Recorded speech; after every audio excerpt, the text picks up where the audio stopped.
Hey, everybody, it's Todd. We got a new sponsor today, and I wanted to take a moment to thank them, first of all, for sponsoring. That's so meaningful to me. And secondly, to tell you, I think you're really going to like this sponsor. They're remarkable. It's a very cool organization, to be sure. This sponsor is called ORC Strategies. And they're an industry leader in developing innovative and sustainable approaches for protecting workers and the environment.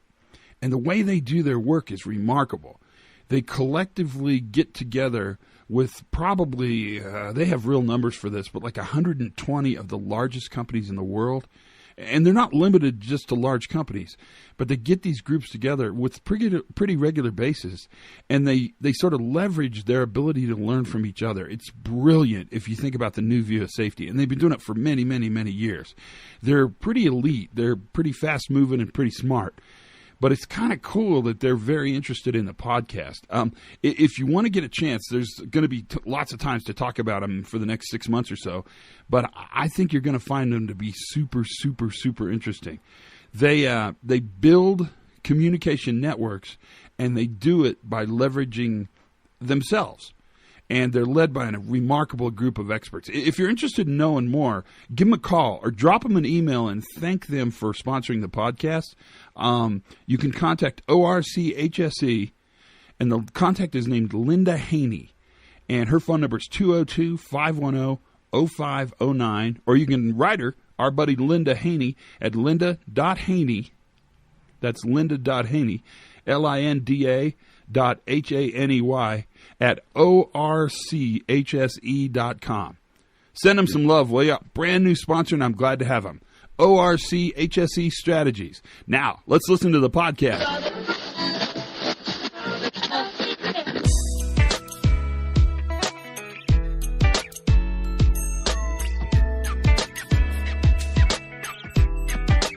Hi, everybody, and welcome to the Pre-Accident Podcast. I'm your loving host, Todd Conklin. How are you today?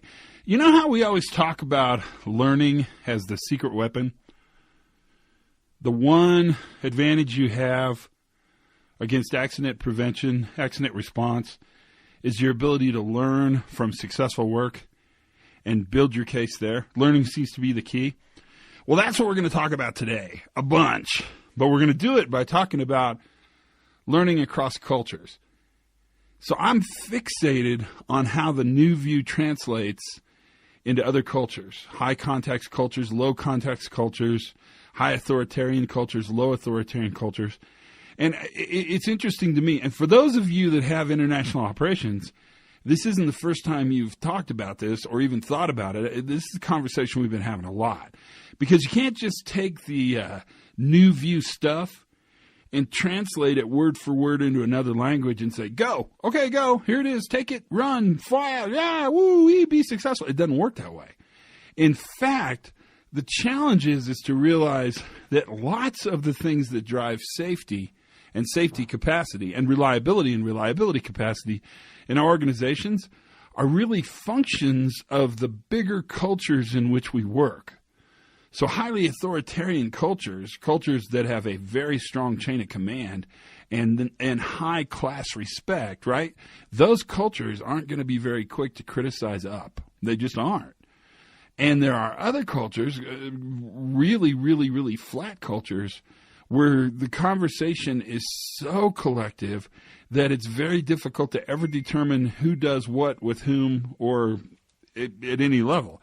That's a big part of what we want to think about, and that's kind of the discussion that we want to have. And that's where this conversation goes today. We're going to talk to Andrea Baker. Now, Andrea is great. She is actually a new view safety person who is actually centered internationally. So she's living internationally. She's from the United States, but she's currently living in Italy. Tough work, I know. And her entire function is to work with and actually present this new view of safety to organizations multiculturally across the way. And that's the conversation we want to have today. So I hope everything's good. The podcast is going great. The numbers are humongo. Thank you for that. Everything's going good here. I just am really interested in getting into this discussion. So sit back and relax. Andrea is an expert She's really nicely qualified to talk about the new view because she does it in an applied way.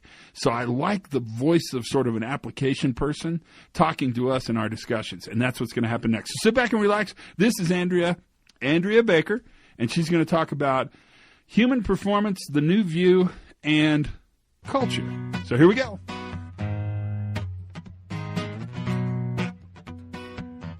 I think it helps us recenter on the understanding of really what's important in life, and that our relationships with people, right? You take everything else away, and that's the relationships. Because I can tell you, going to a place where I don't speak the language, just the simple fact of being anywhere, being in a bar, going out for dinner, and I realize that I have this isolation from society around me, and you realize how much we really are social creatures, because that isolation is an added stress. And so you start to even compare that with the ideas of the new view of understanding what it's like to either feel isolated in a system or feel like your opinions don't matter, and how much stress that brings to just everyday life of not feeling like you're part of the social fabric of wherever you are. Oh, that's a great observation. I mean, I think you're right on target too. And so that's one of the advantages, I think. So what do you think about all that? I mean, you're getting to be I read your little thing you wrote, like a couple paragraph thing Bob sent to me. It was great. You're getting to be kind of the expert on culture. What are you thinking about all this? Expert, absolutely not. But well, not an expert in anything. But what I can tell you, I can toss the word expert around freely. Okay, well, I'll let you say it. I won't repeat it. Okay, like yeah. Company. Yeah, that's good. So what I can tell you is that people are much more similar than I would expect them to be in general. I think even though we have amazing cultural differences, and that's what makes everything about travel fascinating, is that people fundamentally are wired the same way and have the same needs. I mean, we all know what our needs are in society, right? We need to make sure we've got shelter and food and relationships with people. And when you think about what the new view's providing, to me, this is just in my humble opinion, it seems like it's almost as needed, as primal as those things. And so independent of, what people do for holidays, what their views are on religion, what their political structure looks like, they all have this same need to feel valued, to not feel like their actions are going to be judged without someone understanding their rationality, local rationality, the context of what they were in. And the more society is sort of separated from that concept, where the rest of your social structure doesn't fundamentally support that concept, when people start hearing about it and seeing it and feeling it, they want it more and more. And they really are passionate about how do we make that culture change to get there. And I think that part surprises me more, because I wasn't sure that would be the case, to be honest with you. I was a little bit nervous that it might not resonate everywhere. Wow. So introduce yourself. Tell us who you are, and that'll be a really good way to sort of kick the podcast off. Sure. I'm not all that interesting, though. I'm just I'm honestly, and maybe that's the most interesting part. I can tell you how I started. So my name's Andrea Baker. I am one of the people that goes and helps train on this subject within the company. But I can tell you I'm really no one special. I was invited to a presentation, Todd, that you gave. I don't know if you even know this story. But you were at a sidebar. Does it end bad? It's No, it's got a good ending. Okay. Oh, yeah, then go ahead. Yeah.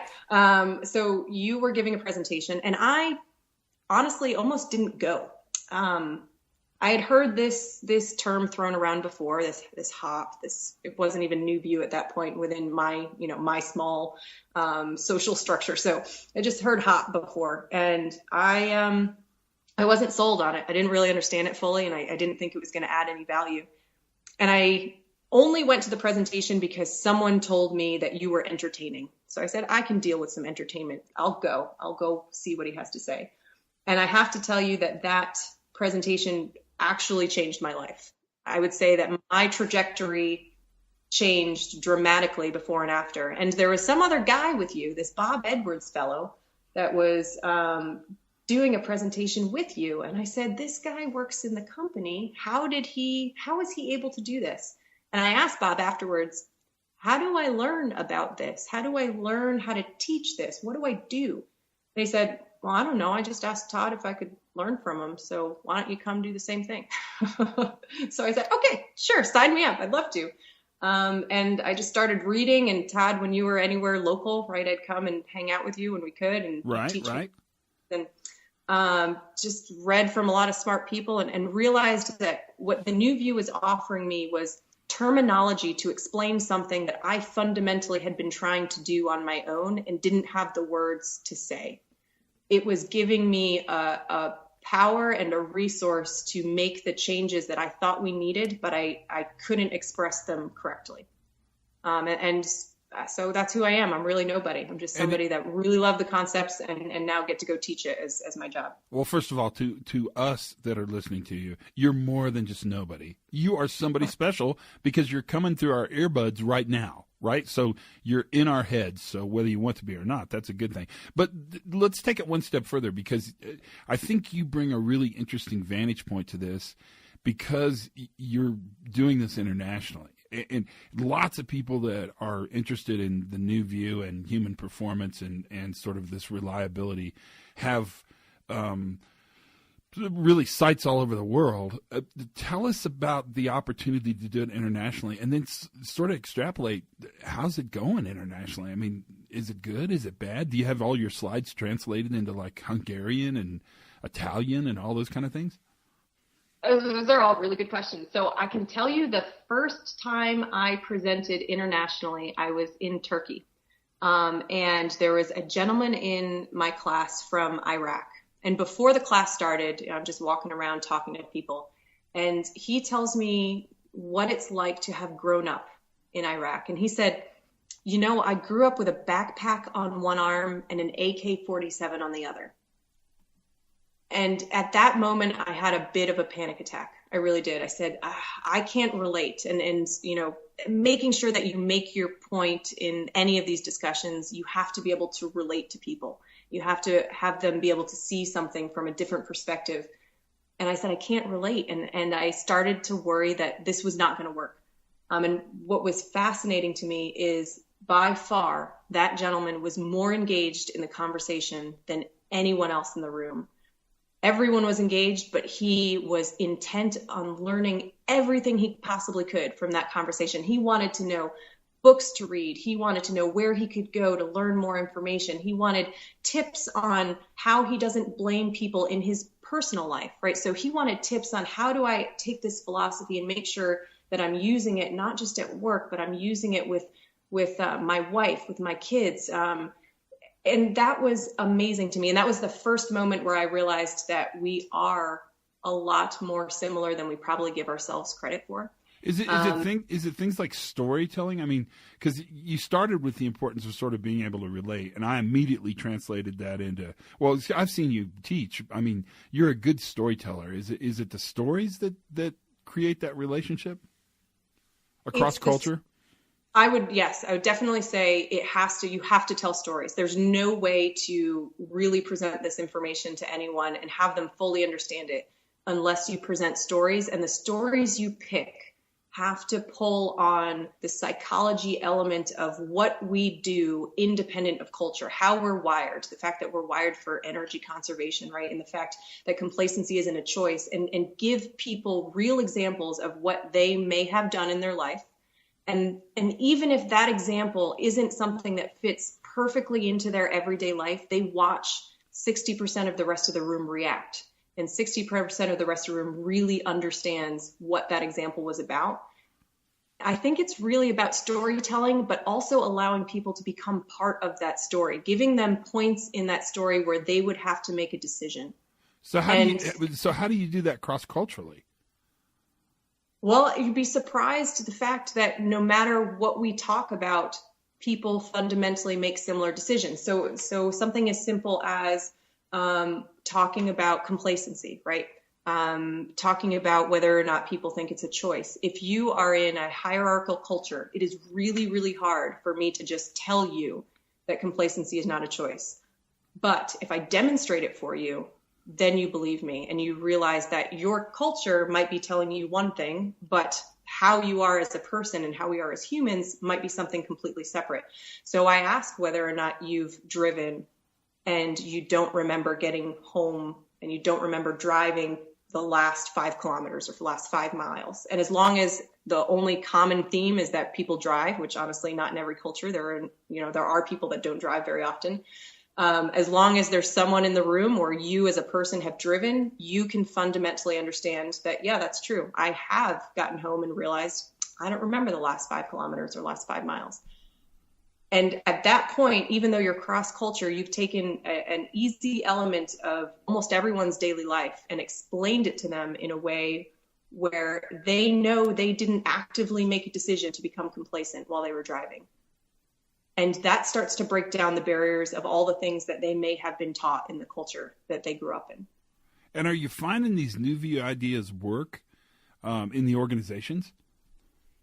Yeah, I think the really powerful ones, I think you do have to tailor your approach by culture. So, for example, you can use an approach to changing a culture using the learning team process. You can use that in some locations pretty well, where they don't need a specific set of rules or guidelines to follow in order to understand that not only are they solving problems with a team of people, but they're also using it to help change the culture and to demonstrate all of the principles of the new view in the process. You can do that in some locations. In other locations, I found I almost have to give them a laundry list of options of what they could do, what could they physically go back to a site and do in order to demonstrate these principles. One example is something that I've just began calling a black line, blue line comparison, where you take a rigid structure of a meeting that you used to have, in which the goal of the meeting was to go over a required procedure. So if you're in the EHS world, you could call it a startup meeting, however you want to describe it. And you take that meeting and you change it just a little bit. You can still go over your black line, still go over your procedure as written, and then you make the simple statement afterwards of, I understand that you cannot follow your procedure as written in all scenarios. Please tell me where those scenarios are so we can go look at them together. And that takes a society that really needs more structure to how they're going to make this culture change and gives them very specific things that they can go back and do that meets the expectations of their leadership, but also helps drive this change in culture in this understanding of complication of procedures and the fact that they're always going to be incomplete. All of these principles we talk about, you can take them and tie them to specific actions that you can do within a site. Oh, that's a great idea too. I mean, that sort of translates the theory into application, and then that gives them some go-dos, right? You can go and do this, and out of those go-dos, it's not terribly the opportunity to learn is more significant than the opportunity to actually physically change the procedure or whatever. Does that make sense? Yeah, absolutely. And I'd say a stronger, faster way of moving your culture is not necessarily focusing on those, thou must go do this differently. But if you're in a location where that's how people respond and that's the expectation set by their leadership, then being able to translate each of those principles into something you can do differently becomes extremely powerful. And do you notice, I mean, so what are you observing? Because you're in a lot of cultures. I mean, you're dancing between cultures. What are you observing? What are some rules of thumb that we could sort of take away? I'd say in any culture, independent of whether it's really top down or not top down driven, and I think this is your operating rule, Todd. I don't go to any place to give any talk or discussion unless the senior leadership or the executive of the area is going to sit through the whole training. So that would be the one thing that I think across all cultures became a requirement that I set for myself, because independent of the culture, we understand the amazing influence that leadership has in an organization, right? So independent of whether or not that's a type of organization that is extremely top down and that's also your culture is top down, or whether or not people are a little more autonomous or feel that they have more autonomy, as soon as you have a top line or upper leadership saying things that fundamentally oppose the principles you've just learned, it tends to stifle the culture change. So that's one thing that I would say is completely consistent across all cultures, and that I learned to adapt to. As far as differences, the only thing that I can point to is really if you're creating a plan for what you do. So you come in, I do training, and then there has to be something that the people that I've trained can do. And so we originally thought, well, we'll just make a program, a requirement that we have to have everyone do and everyone follow. And we know through even hot principles that doesn't function well. And so the plan has to be tailored to the people at the site. And someone will ask, well, how do you do that? How do you know how to tailor it? And my response is, I don't have to. I take the time to come in and teach you the principles. You know what your culture is, and you know where your weaknesses are, and you know what your end goal wants to be. All I need to do is help facilitate that conversation when we're done. I don't have to do anything specific. I don't have to know any details about what it's like to be you. All I need is to ask the right questions so that you tell me what it's like to be you, and you decide what you want to do to move forward. Well, so let me ask this question, because I think this question, what tips would you give? Well, like, do you translate your slides into language? What tips would you give, actual tips, would you give to people who have to, go down to, I don't know, Guatemala and give a class or something? So this is the tip, and it's not an easy one. You cannot translate this unless it's your mother tongue. So if you are going to go to a different location and you need to give this training and it needs to have translated slides and you don't speak that language, you shouldn't go. You should find someone to train and help make sure that they understand it, because the languages and the nuance in the discussion is so technical that unless you are extremely, if you're fluent, right, and you're really comfortable in the nuance of the language, then absolutely, by all means. But if you're going to a location where you're not comfortable, either go and speak in whatever language you're comfortable in, and make sure that the people in the room are extremely comfortable with that language as well, or take the time and the effort to train someone to really understand as much as you do and as well as you do how to deliver this material, and let them translate the material to make sure that it actually makes sense. There's too many decisions that you would have to make on making sure that your conversation really resonates with people, and making sure that your stories resonate, that if you don't have an audience that can understand the language you're comfortable in, it's very difficult to do. So what I can tell you is when I have to go to a place where most people don't speak the language that I'm comfortable with, what I do is I only ask for those that can. And it sometimes is a small number of people. And then I teach them in English. Sometimes we even do a learning team in a different language, in their native language. And I coach them through the learning team, asking them to translate different parts for me because I can watch body language. But then I take the time to take the people that are super passionate about this subject, and I go back home or I travel and I teach them via WebEx all of these principles again. And they do teach backs with me where they teach the material back to me, and then we go over it again and they teach the material back to me. And those are the people that then go pass on this message to those that don't understand English. I think that's a really valuable tip. Do you find you have to change your slides, from your standard fundamentals class? Are you switching them up a lot? Well, yes, but I think no more so than in English. Right. I can't. In talk. English, right? No, I mean, I think what you taught me, Todd, is that you need to teach to the audience, or you need to teach the people and whatever level they're at. You always have to start from the beginning, and then you either fast forward or you pause in places where you need it. I can't say that I've ever used a standard deck. I start with a standard deck, and then, we take a break every hour and a half, and I go back to the deck and I pull out slides that they don't need to go over. I add ones in. Sometimes I'll just add a phrase in that we need to make sure that we have more conversation around. Anything that is a cultural specific discussion. So when we talk about rate of fatalities in car crashes, I make sure to have whatever the local country is as that metric so that it resonates with them. I also, if I'm actually talking about car comparison, I'll try to use a car that is familiar to them and not just a US based car.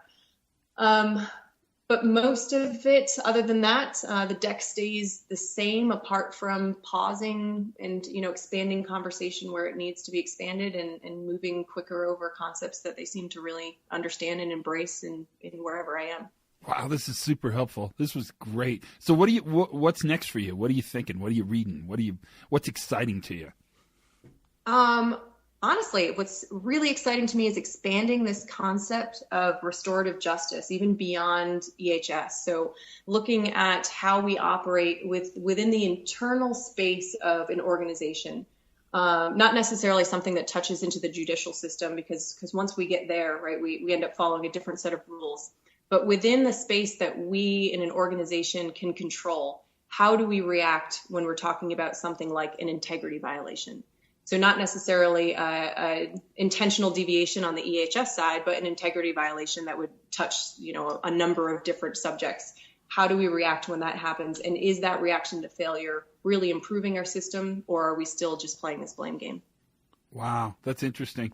So any fears, any increase? I was just in Europe last week, and I noticed there's an increased amount of attention around potential terrorism. You see more security in airports. Have you really noticed that difference? I would say that I was in Paris a couple days after the terrorist attacks in Paris. And I would say that's the place where I really saw fear. It felt really similar to 9/11 for us, where people weren't outside, right? They actually created a time and a day where people were going to go to cafes to just show the solidarity. I would say, in general, the feeling is similar to how I think I would feel if I was back in the U.S. There's an awareness. There's sort of this feeling of unknown, but I don't know that it's any different from the feeling that we have in the U.S. of the unknown.